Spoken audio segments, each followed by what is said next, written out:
Ninguna de las bellas artes en la Nueva España llegó al grado de la música. ¿A qué se debió que la música en la Nueva España llegara incluso a niveles más altos que en Europa? Hoy lo vamos a descubrir con nuestra invitada. Quédense en nuestra herencia.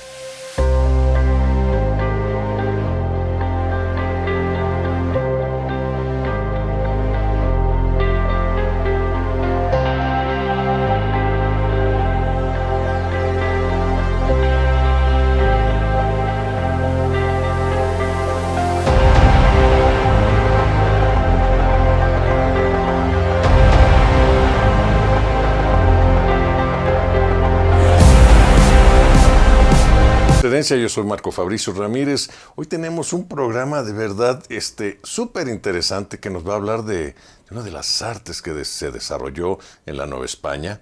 En el programa viene una amiga muy querida, miembro de la Asociación de Historiadores, Palabra de Clio, fue nuestra madrina de nuestra herencia y además es nuestra productora, es la que nos hace toda la publicidad y que de verdad sin su apoyo, sin ese trabajo desinteresado no podría salir nuestra herencia y no sería tan conocida en las redes sociales. Viridiana Olmos, muchísimas gracias por estar aquí, muchas gracias por hablarnos de la educación musical en la Catedral Metropolitana de la Ciudad de México y pues bienvenido otra vez a nuestra herencia. Voy a leer tantito tu semblanza. Viridiana Olmos es historiadora, egresada de la licenciatura en Historia en la Facultad de Filosofía y Letras de la Universidad Nacional Autónoma de México, de la UNAM. Se tituló con la tesis El Magisterio de Manuel Sumaya, 1715-1739. Cursó una maestría en Historia. Ya la acabaste, ¿verdad? Ya eres maestra en Historia también. Pues felicidades porque, bueno, usted era un poquito anterior, por la misma universidad. Es cofundadora, investigadora y directora del Comité de Relaciones Internas de la Asociación de Historiadores Mexicanos, Palabra de Clio. Se ha especializado en el estudio de la música, la iglesia y de la sociedad en la Nueva España. No obstante, ha participado en investigaciones del siglo XIX, XX y XXI. Desde el 2003 ha publicado diversas reseñas, artículos y capítulos en libros para diversas casas editoriales. Como conferencista y ponente ha sido invitada por la UNAM, la UAM, la ENA, el INAH, el UCM, la UEBM y otras tantas instituciones. A la par de sus labores como académica, actualmente también funge como catedrática en diversas escuelas. Viridiana, un placer tenerte aquí. Muchas gracias por venir a nuestra herencia. No, al contrario, muchísimas gracias por la invitación y la verdad es un placer siempre estar compartiendo micrófonos. No, al contrario, muchas gracias. Siempre nos vienes a hablar de música. Ahorita que presenté y dije que el arte, para mí el arte que más destacó durante el virreinato fue la música. No sé si exageré, porque yo creo que en algún tiempo no le tenemos que pedir nada a la música que se hacía en Europa. No. Como a lo mejor en ingeniería, en otras ciencias o en otras artes. Creo que la música se equiparó. Si hubiera olimpiadas de música, muchos oros se hubiera llevado México. Sobre todo por esta parte donde existía ya un sello característico de la música colonial. Okay. Sí es música que está basada sobre todo en estilos europeos, pero existían instrumentos propios, existían voces propias. Incluso hoy en día, si vemos la ópera, grandes voces salen de México. Sí, sí, ¿verdad? O sea, siempre México ha tenido ahí una parte importantísima de aportaciones en la... tú escribiste un texto sobre esto, y en el principio del texto nos hablas que un poquito de los antecedentes prehispánicos. ¿Nos podías ampliar un poquito de eso? Porque también había una educación, o sea, no llegaron a un sustrato desierto, se llega con toda la cultura occidental a través de España, pero ya había algo aquí que se aprovecha y que tiene que ver con eso que nos platicas de esa singularidad, ¿sí, no? Sí, precisamente las culturas indígenas, por ejemplo, todos sabemos que existen diferentes escuelas, dependiendo de el lugar que se ocupa en la sociedad, son las escuelas a las que se pueden acceder, pero existían entre todas estas escuelas una escuela en específico que era la escuela para dar el arte, para aprender todo lo que es la música. Uh-huh. ¿Qué se lograba en esta escuela? Pues se lograba desde la creación del instrumento hasta pues la composición, la educación y lo que observamos es que se están autorreproduciendo, o sea, son instituciones que van a autorreproducir músicos para darles cabida en una sociedad y que éstas se vuelvan a autorreproducir. No es necesario mandar a llamar a otros músicos para traerlos. Ajá. Cuando llegamos a la Nueva España, este es un modelo que va a seguir existiendo y que en el imaginario colectivo aparece como si nosotros tuviéramos que traer músicos, pero no. Sí, ¿verdad? O sea, a niveles deportivos se hablaría de que había una cantera de músicos desde la época prehispánica hasta después, ¿no? Hasta durante la época virreinal. O sea, pero sí tenemos esa idea de que llegaba alguien a enseñarnos o llegaba alguien a poner. No era así, que eso es un dato que me parece bastante importante. Incluso hay mitos se pensaba también en estos imaginarios colectivos, si no es que se les trajera, ellos iban a aprender y posteriormente regresaban a enseñar lo que habían aprendido en Europa. Y tampoco. No fue así. O sea, sí es cierto que cuando llega los españoles del siglo XVI traen toda una escuela de música, pero cuando llegan aquí se topan con que no existen los instrumentos, que hay que recrear los instrumentos, se topan con que el músico no sabe leer las partituras a la europea, el pentagrama, todas estas notas, no lo sabe leer, se topa también del sonido, acostumbrados a ciertos sonidos. Sí, ¿verdad? Fíjate que eso que te quería preguntar ahorita que estaba releyendo tu artículo, ¿tenemos alguna idea de cómo era la música realmente, la música prehispánica? Porque actualmente se hacen cosas que no tienen nada que ver y que a veces a los historiadores nos critican mucho porque decimos, no, pues eso no puede ser, ¿no? Pero sí, ¿había algún sistema de notación? ¿Era por oído? ¿Qué instrumentos? Casi no hay nada de eso, ¿verdad? La verdad es que no existe nada. Existen algunos instrumentos que podemos tomar y dependiendo de los sonidos que se hacen, podemos creer que se usaban de esa forma. Pero es una creencia solamente y es una creencia muy occidental, porque los instrumentos o los sonidos que vamos a tratar de sacar de ese instrumento, en su mayoría son sonidos occidentales. Ok, sí, que eso es importante. Creo que solamente queda el Teponaztli de Malinalco y de ahí en fuera, porque incluso hasta, por ahí yo tenía un compañero, un conocido que elaboraba silbatos y él pensaba y decía que eran los silbatos de los sonidos prehispánicos y cosas así, los vendían en Teotihuacán, por cierto. Pero sí hay esa deformación, ¿no? Como que la realidad es que pues no sabemos. Hay una laguna ahí terrible donde faltan conocimientos. Lo que sí sabemos es que les gustaba mucho la música. Sí. Y que había, por ejemplo, el Huicacal y lugares así especiales. Sí, porque existen afortunadamente quedaron algunos rastros de instrumentos y estos son los que nos ayudan a saber de que existía la música y la información que tenemos de que existía una escuela de música nos ayuda a entender que para ellos es muy importante. Si nosotros revisamos la sociedad prehispánica, entendemos que la guerra siempre está acompañada de música. Okay. Los tambores, por ejemplo, hoy en día, los tambores, bueno, ya no tan hoy en día, los tambores que daban indicaciones muchas veces a los escuadrones de cómo se tenían que mover. O sea, había música militar en México. Entonces, había música militar, había música para amenizar los nacimientos, las fiestas, los rituales sagrados. Entonces, en todo momento, desde el momento del nacimiento hasta la muerte, la música está presente en nuestras vidas. Aquí lo que no tenemos tenemos algunos instrumentos, podemos tener una idea de cómo se escuchaba, la realidad es que no lo sabemos. Y por otra parte, lo que sí sabemos es que cuando llegan los españoles en el siglo XVI se dan cuenta que hay un interés por la música y puede ser un instrumento, una herramienta evangelizadora, ¿no? Que ahí es donde viene toda esta importancia de la música religiosa.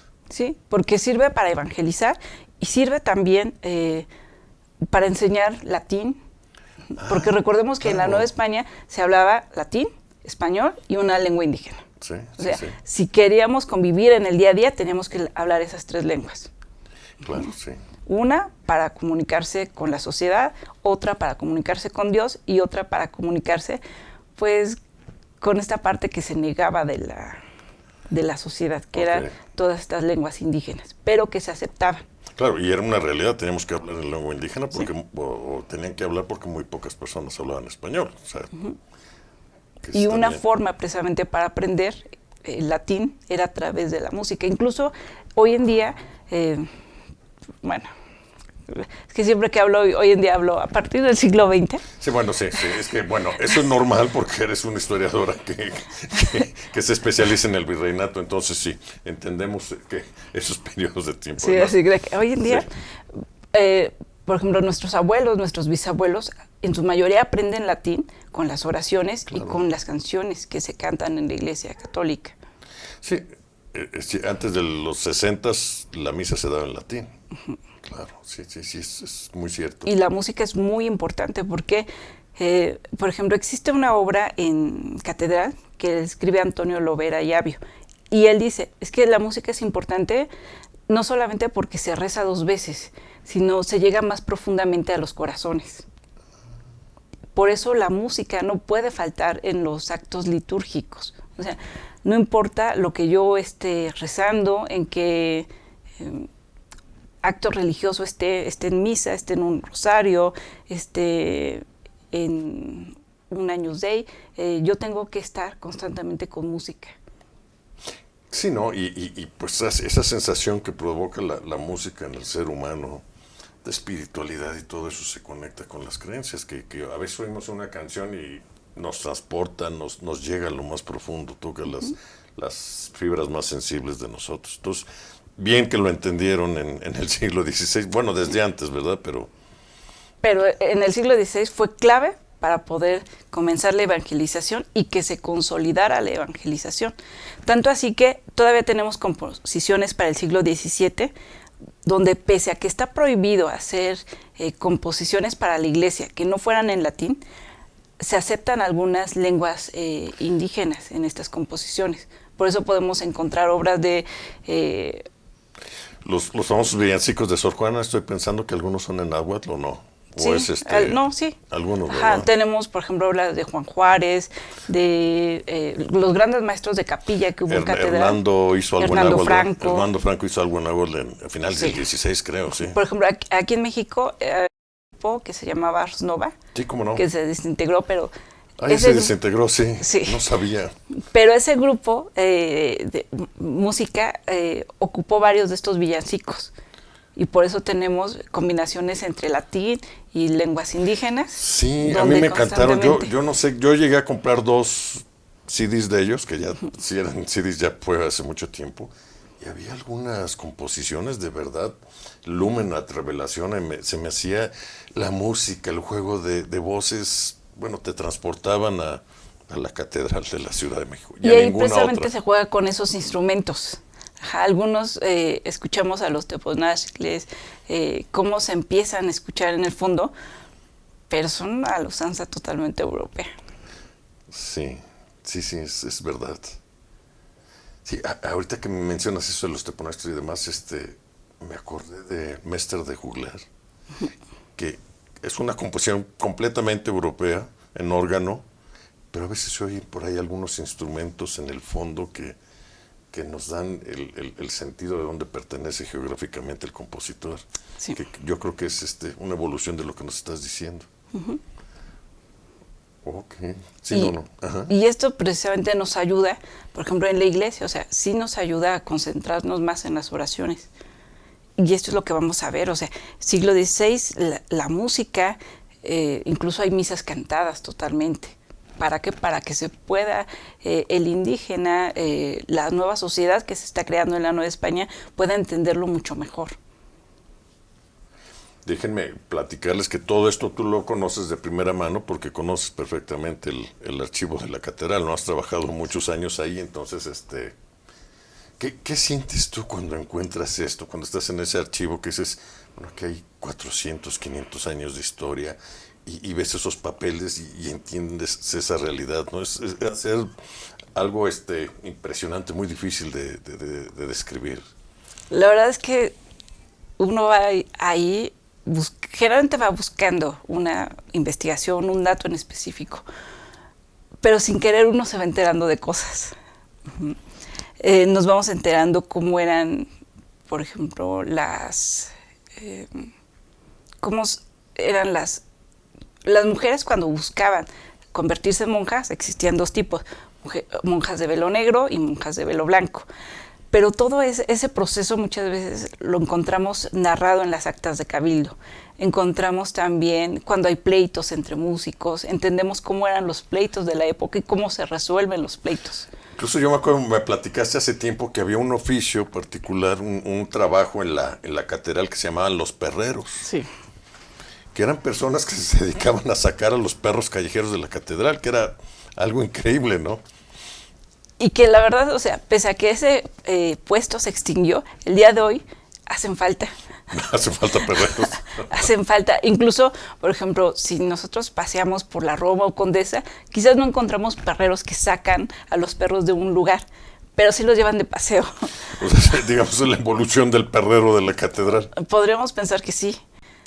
También, ¿sabes qué? Me acuerdo mucho el día que encontraste la firma de Sumaya, que ese día estás feliz. Para ti fue algo muy, muy impresionante en ese Sobre todo porque la escritura. Generalmente en muchos de los textos vamos a encontrar a Sumaya con Z y muchos hacen referencia al museo. Ajá. Al Museo Soumaya. Y es que se escribe Soumaya. Pero nadie sabía cómo se escribía. Las reglas ortográficas surgen a partir de 1735. Uh-huh. Antes de esa fecha, cada quien escribe como quiere, como suene. La riqueza de escribir así... Como en WhatsApp ahora. Casi. Pero aquí podemos ver, por ejemplo, que existe una riqueza porque cuando las personas venían de Italia, de Portugal, de España, si venían de Madrid, existía un sonido mucho más fuerte y en los documentos podemos incluso leer ese sonido. Si lo hacemos con mucho cuidado, podemos entender cómo era el sonido, el lenguaje de la persona que estaba dictando, no de la que estaba escribiendo, okay. Porque la que escribe escucha otra cosa. Sí, es verdad. Ajá. Oye, y entonces, bueno, ya ahorita ya me desvié un poquito y nos metimos al archivo, pero entonces hay toda esta cultura, hay toda esta formación, y entonces, ¿qué hace la catedral? Bueno, para empezar, la catedral, yo creo que por 300 años fue el edificio, la construcción más importante de esta pues quizás, no iba a ser de la Nueva España, pero a lo mejor del hemisferio occidental. Probablemente, ¿no? Yo creo que sí. Sí, no, es un mundo, o sea, a veces no dimensionamos lo importante son las catedrales. Dicen que uno empieza a construir las cosas cuando lo más importante es lo que es más importante para una sociedad se refleja en las construcciones. Últimamente los edificios más altos pues son los bancos, el World Trade Center. Pero hace años los edificios más altos eran las catedrales, eran los edificios dedicados a la espiritualidad de Dios. Y en este caso, pues la Catedral de México fue algo impresionante, ¿no? Sí, y también podemos entender, por ejemplo, quien regía legalmente la Nueva España era la institución del Cabildo Civil y teníamos por el otro lado el Cabildo Eclesiástico. Muchas veces se confunden estas dos instituciones, okay. Pero están separadas. Una es por parte del rey y el otra, de alguna forma, por parte del Vaticano. Esta muchas veces no llegaba a funcionar, porque la Nueva España finalmente establece un virreinato, pero nunca se había establecido. Están en prueba y error de cómo se debe de manejar a un continente de distancia, bueno, a un océano de distancia, un territorio mucho más grande que la capital. Que, bueno, que en este caso era la madre sí, patria. La península, ¿no? Sí, o sea, cabía España, no sé, muchísimas veces en todo lo que era los virreinatos. Y recordemos que México, en ese momento, medía el doble. Sí. Entonces tenemos un territorio que mide muchísimas veces más que España, que está a un océano y tenemos que gobernarlo. ¿Cómo lo vamos a gobernar? ¿Verdad? Entonces el Cabildo Civil pues estaba a prueba y error, podemos probar esto, de ahí que tenemos primero las encomiendas, primera y segunda audiencia, hasta que finalmente se establece el virreinato. Pero en el virreinato podemos ver también una serie de virreyes que van y vienen, y si pensamos en que no llegaba un virrey y el otro lo recibía y le entregaba toda la administración, sino era que el virrey llegaba y era porque el otro ya tenía meses que se había incluso ido. Uh-huh. Entonces, las formas de entender el gobierno era, llego, lo leo, trato de entender primero esta sociedad que era muy grande, cosas que nunca habían siquiera imaginado en Europa, y había que procesar todo eso. Y en lo que uno procesaba todo eso, pues la ciudad se seguía moviendo. ¿Quién gobernaba la ciudad? La Iglesia Católica. Ok. Entonces era el... Por eso no solamente se tiene que entender como un lugar donde solamente se evangeliza y uno va a rezar y a tomar misa todos los días. No, es una institución administrativa que sabía exactamente cómo gobernar a distancia. Ok. O sea, ellos sí sabían. Sí. Y entonces de ahí es donde surge la educación. Que a ver si ya te desvío mucho, pero no, si nos podemos porque una vez que se sabe cómo gobernar, se establece, lo siguiente en establecerse es la Real y Pontificia Universidad de México. En Europa solamente habían 4 universidades. Aquí llega a haber una 5ª universidad. Allá tardaron toda la Edad Media en crear esas universidades. Aquí en el momento que llega, empiezan a evangelizar, al poco tiempo la universidad, y empieza la educación. En Europa, la educación tenía ciertos requisitos. Uno, pues la limpieza de sangre. En América no. Porque existía esa inflación de honores, que es la compra de títulos nobiliarios. De ahí que la Ciudad de México se conoce como la ciudad de los palacios. Marqués, vizconde, condes, ¿qué es lo que vamos a tener? Esa plata de Zacatecas valió la pena. O sea, nos puso en un lugar ahí medio importante. Y lo que vamos a tener es de que esta clase burguesa que había empezado a surgir en Europa llega aquí precisamente porque es más vista en Europa, pero aquí se le está dando un lugar. Y la universidad, que sirva para educar, viene precisamente y estará regida por la Iglesia Católica. La catedral empieza a crear una serie de instituciones, y yo digo, si uno quería pedir prestado, la Iglesia Católica; comprar una casa, la Iglesia Católica; rentar una casa, la Iglesia Católica; un lugar en el mercado, la Iglesia Católica. La verdad es que la Iglesia Católica rige todos los momentos. Uno podría pensar de que pues nos estuvo marginando cierto momento y todo, pero si uno separa la religiosidad de la administración, vemos que son instituciones tan perfectas que el día de hoy, pese a que desde la Edad Media está en crisis, sigue en pie. Ahí está, sí. Se ha sobrevivido todo. Sí. Y es la única institución a nivel mundial que ha sobrevivido, que sigue y que le podemos aprender todavía mucho. Eso es importante, sí. Sí, eso que dices, sí. Sí, a veces se nos olvida, ¿verdad? Toda esta cuestión administrativa no la logramos separar. No. Sí, y ahora para nosotros es tan difícil, o sea, ya con un estado laico y demás, pero antes era parte de la vida completamente. Esta unión. Entonces, la catedral, pues, se dedica a educar. Dice, aquí voy a educar, y para mí algo muy importante es la música. Entonces, sí. ¿Cómo se hace? Ellos empiezan, dicen, vamos a hacer una escuela, vamos a traer gente. ¿Cómo es este proceso? El proceso comienza más bien de forma natural. No llegan de que establecen de que, esta es la escuela de la Catedral de Música, sino que existía un funcionamiento previo de las otras catedrales, Sevilla, Salamanca. Hacen reproducir modelos. No necesito llamarle escuela a una institución, sí necesito educar a quien tenga yo a la mano. Y se empiezan a educar jóvenes. Se establece desde el principio, desde el siglo XVI, que debía de existir una capilla de música. A partir de la capilla de música llegan músicos totalmente capacitados, hay audiciones, hay selección, una selección muy estricta. Y una vez que están ahí, muchos empiezan a tener interés. O sea, ¿cómo le hago para llegar ahí? ¿Te parece que nos quedemos ahí, Viri? Vamos a un corte, regresamos, estamos en Nuestra Herencia. Para cualquier pregunta y comentario, pues ya saben, está un número de WhatsApp, nos pueden ver en todas nuestras redes sociales, estamos en YouTube, estamos en nuestra página de WOW MX TV. Y bueno, regresamos en un momento.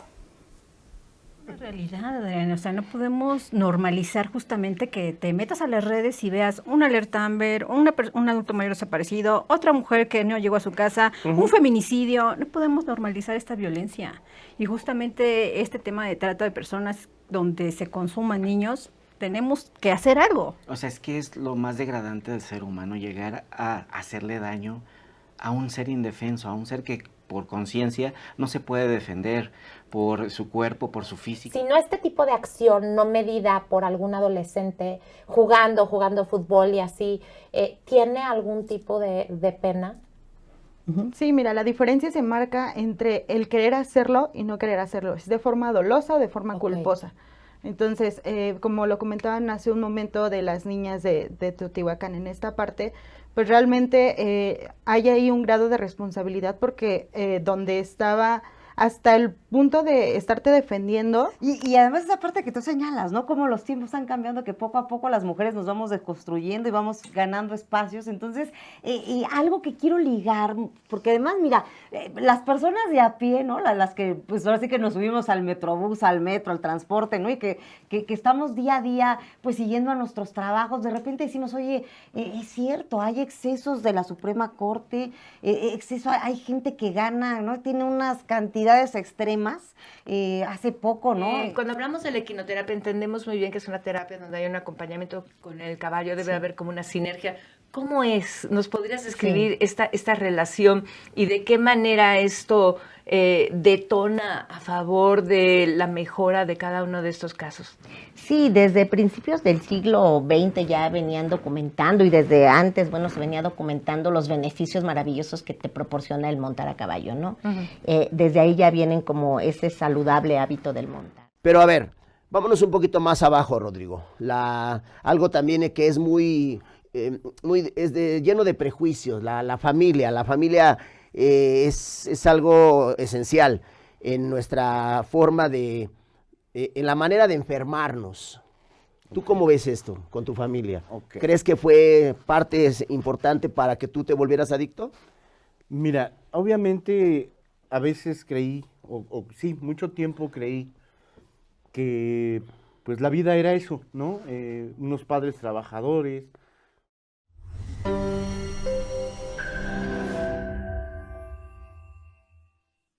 Lo más importante para una persona es tener sueños y sobre todo, lograrlos. Es por eso que en la Correduría Pública 22, es decir, Ruiz Robles, corredores públicos y peritos traductores, estamos en la mejor disposición de apoyarlos a alcanzar sus sueños. Acérquense con nosotros.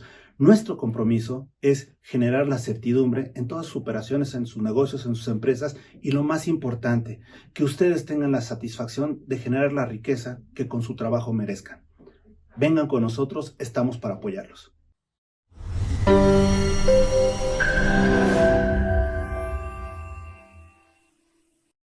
Estamos de regreso en Estéreo, estamos hablando de la educación musical en la Catedral de México.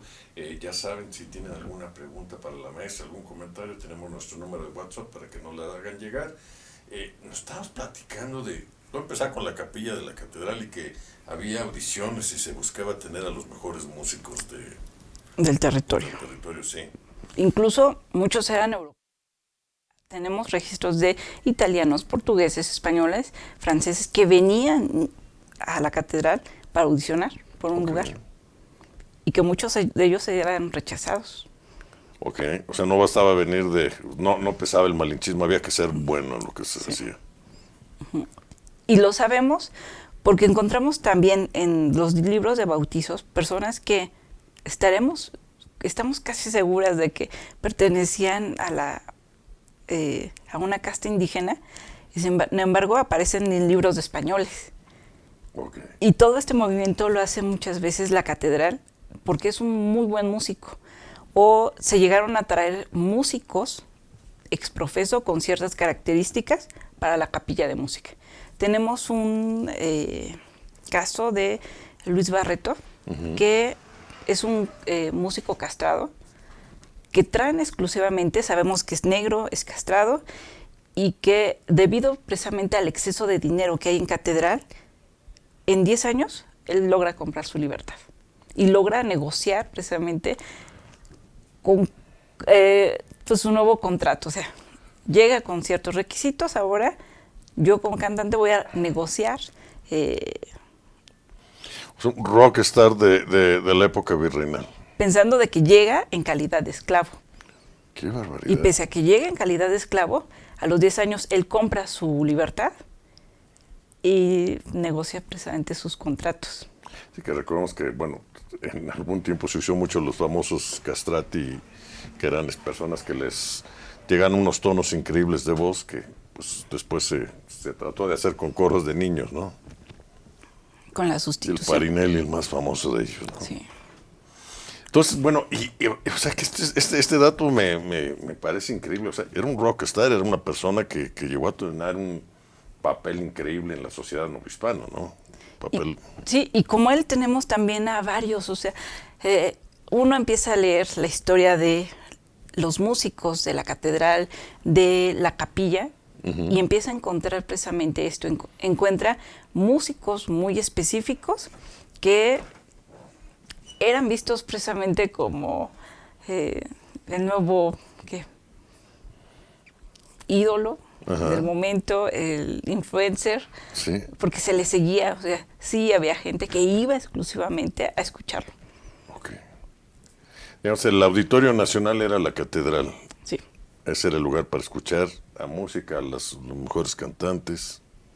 Y lo nuevo, porque también recordemos de que no era música reciclada, de que escuchamos cierto concierto, claro, sino que constantemente se estaba haciendo música. Sí, había composición, sí, sí. Sí.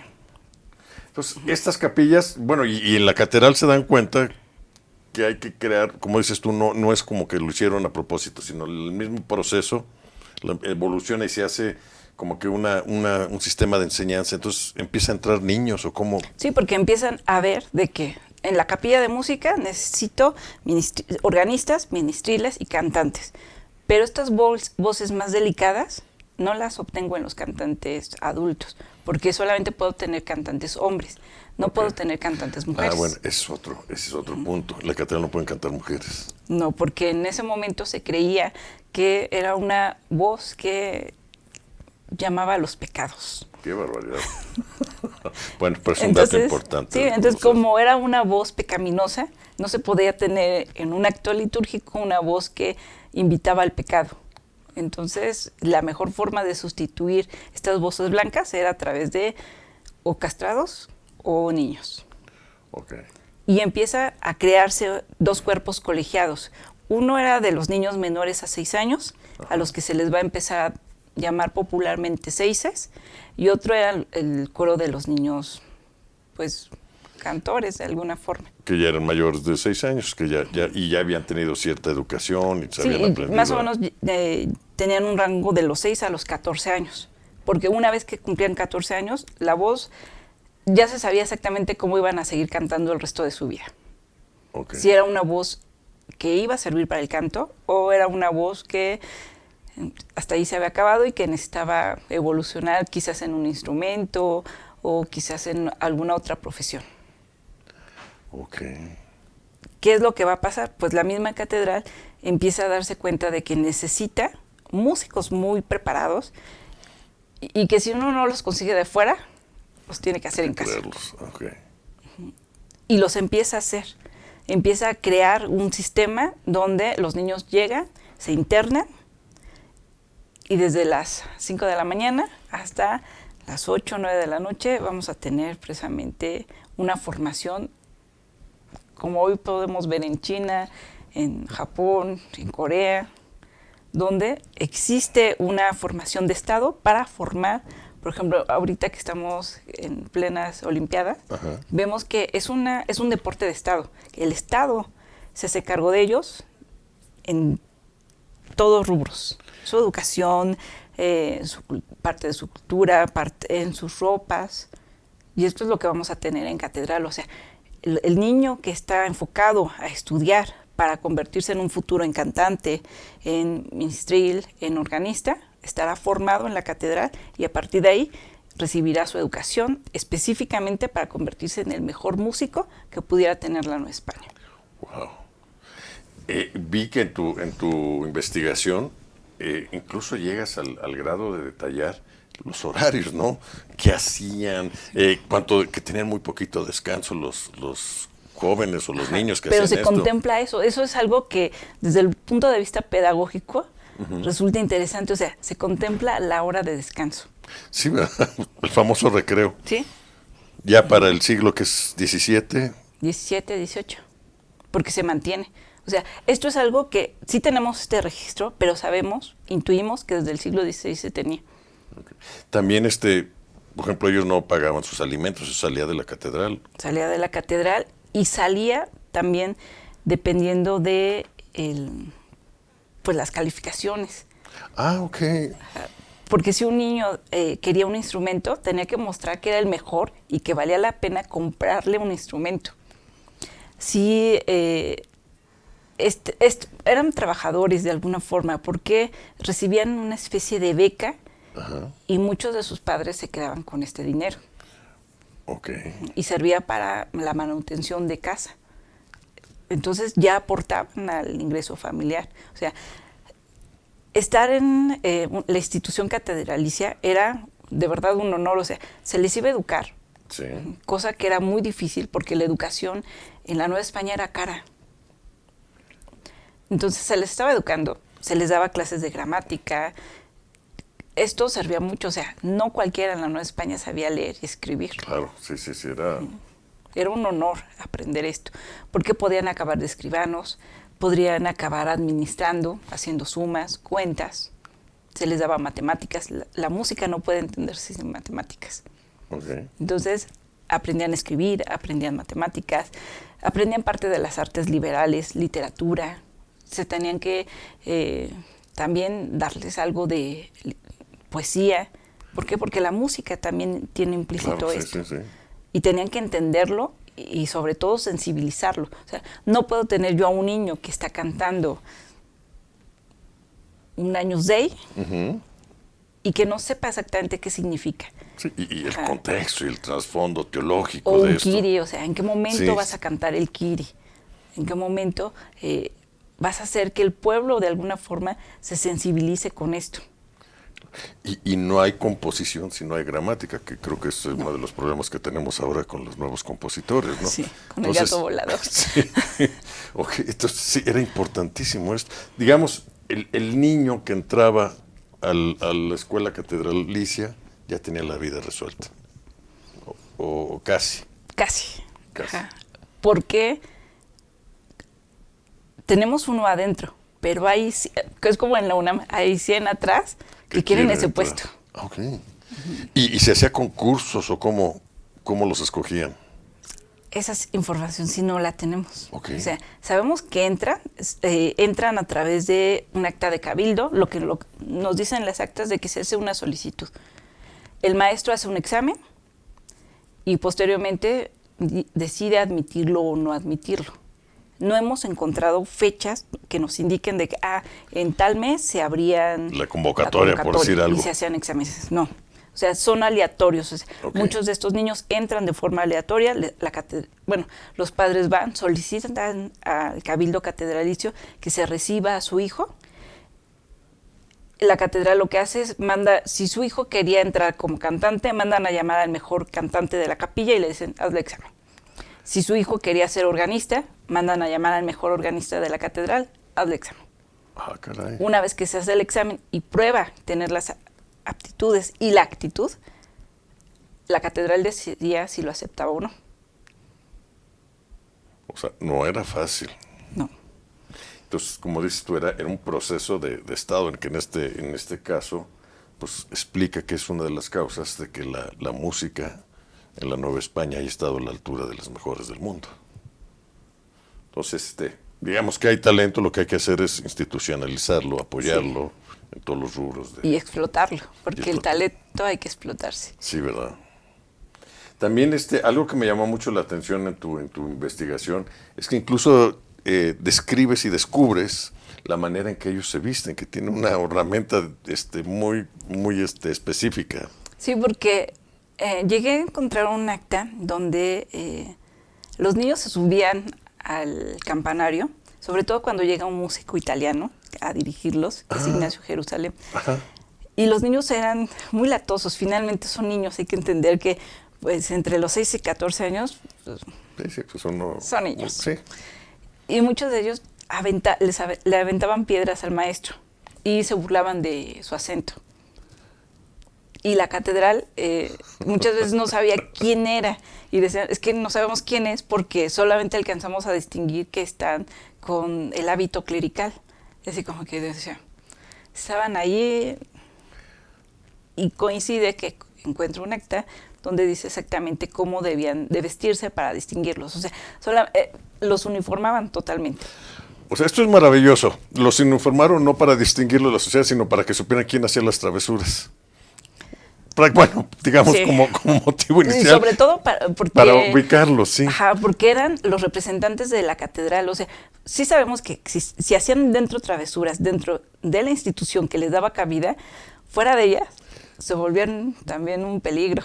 Okay. Ajá, pero que esas son las cosas fantásticas de la historia, ¿no? Entonces podríamos pensar que es una cuestión de honor, pero bueno, nace como algo y ya después tiene todas las repercusiones que mencionas, pero qué buen dato. Y luego esto lo vemos también en los músicos de capilla. Los músicos de capilla también se visten de una forma bastante similar. Es un hábito clerical, una opa, una estola, un pequeño gorrito. Okay. Y esto también, digamos, te da cierto prestigio en la sociedad. O sea, el vestirte así, vas caminando por la calle de la Manchincuepa o por la Cruz Verde, entonces, mira, es un músico de la catedral. Pero también nos sirve para saber de que si este músico andaba en malos pasos o no. Los niños también. Por ejemplo, en los niños sabíamos las travesuras, entonces había que identificarlos. Ajá. Había tutores, había de alguna forma la persona que estaban a su cargo. Y a los músicos, muchos de ellos acababan en el teatro... acabo de olvidar el nombre del teatro. El Coliseo. Sí, el Coliseo. Acababan en el Coliseo. Sabemos de que jugando cartas, tomando, teniendo cerca a mujeres pecaminosas. Entonces también era una manera de controlarlos. Sí, porque en el Coliseo, como sucede muchas veces, los músicos a lo mejor después de tocar en la catedral podrían haber ido al Coliseo a tocar, ¿no? Sí, pero lo tenían prohibido. Estaba prohibido. Estaba prohibido, porque había que ser coherente con lo que la catedral pedía y su día a día. Okay. Por eso siempre se pide en la catedral de que sean hombres de reconocida piedad y honorabilidad. Eso era como que requisito. Sí. Cuando los niños ingresan, piden saber también la información de los padres. O sea, no solamente el niño tiene que tener ciertas características, sino la familia también. Okay. O sea, también era parte importante el contexto de la familia, la formación, su moral, por decir algo. Sí. Mira.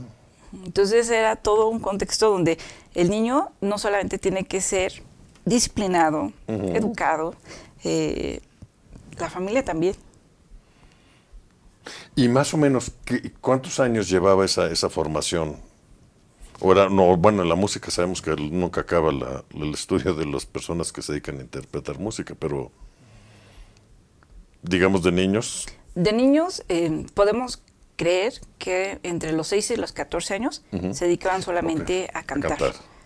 En ese periodo, en esos 6 años, tenían que aprender un instrumento si querían quedarse ahí o educarse mucho en su voz, pero la voz es cambiante, o sea, la voz en un niño, ya la adolescencia cambia y quién sabe si sirve o no sirve. Entonces, si solamente se pensaba quedar como cantante, no le iba a servir. Todos, si querían quedarse, tenían que educar en un instrumento.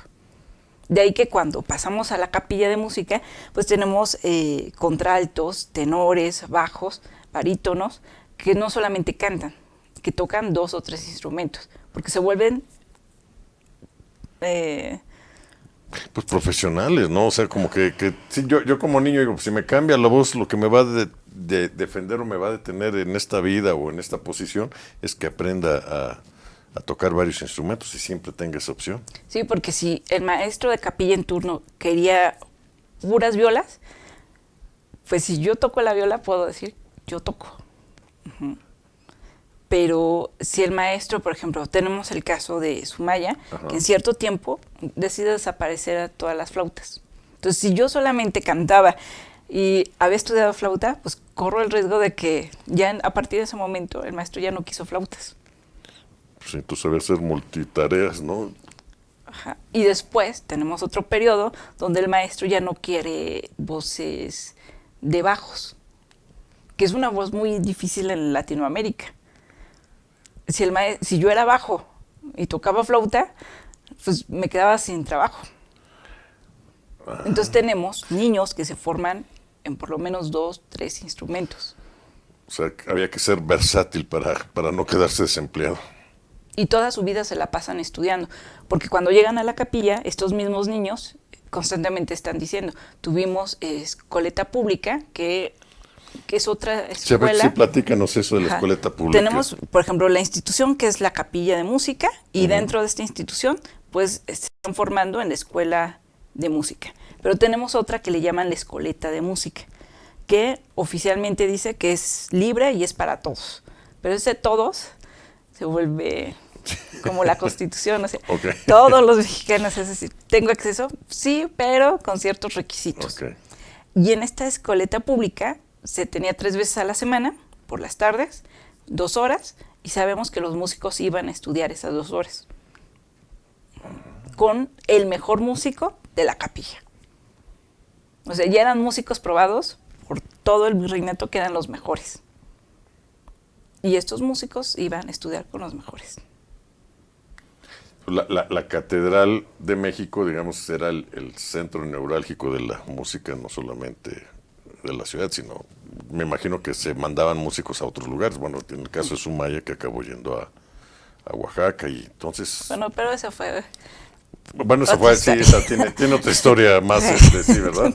Sí, porque Sumaya se va por voluntad. Sí, en claro. el caso de otras capillas, las capillas lanzan edictos para ir a ocupar, por ejemplo, los puestos de la capilla de música sí se lanzan edictos. Algunos, no todos. Muchos llegan simplemente por recomendaciones y por exámenes llegan, lo evalúo y pasa el examen. Viri, querida, se nos acaba el tiempo. Yo te agradezco muchísimo. De esto hay que hablar mucho. Ojalá nos acompañes muy pronto, porque este universo de música, de catedral, de virreinato es fascinante. Tienes un artículo, una investigación sobre eso que podemos consultar, ¿verdad? Sí, en Palabra de Clio, www.palabraDeClio.com.mx. Ahí podemos encontrar, hay 2 libros de la Ciudad de México. Estamos por lanzar el tercero. Y en el segundo libro está precisamente mi artículo para que lo puedan leer. Educación musical en la Catedral de México. Es gratuito, no cuesta nada. A todas las personas que ven Boho MX, y para todas las personas es completamente gratis. Se meten ahí, lo descargan, está en PDF, y bueno, ahí hay imágenes y muchas de las cosas que investigaste. Algo que nos quieras para cerrar esta brillante intervención, Viri, querida. Pues yo los invito a escuchar la música, que por ejemplo en Spotify, en cualquier plataforma de música, escuchen a Chanticleer, escuchen a Ars Nova. Ars Nova, ¿verdad? Ars Nova, y puedan deleitarse. La Capilla Virreinal también tiene algunos discos, y puedan escuchar qué se creaba en la Nueva España. Sí, es impresionante el nivel de creación y de belleza que se hace aquí en esta hermosa ciudad. Pues Viri, muchísimas gracias, fue un placer que estuvieras en nuestra herencia. Espero que estés muy pronto aquí nuevamente para que entremos a este universo maravilloso de la época virreinal. Gracias, Viri, de verdad. Nos vemos la próxima semana. Yo soy Marco Fabricio Ramírez. Esta es nuestra herencia.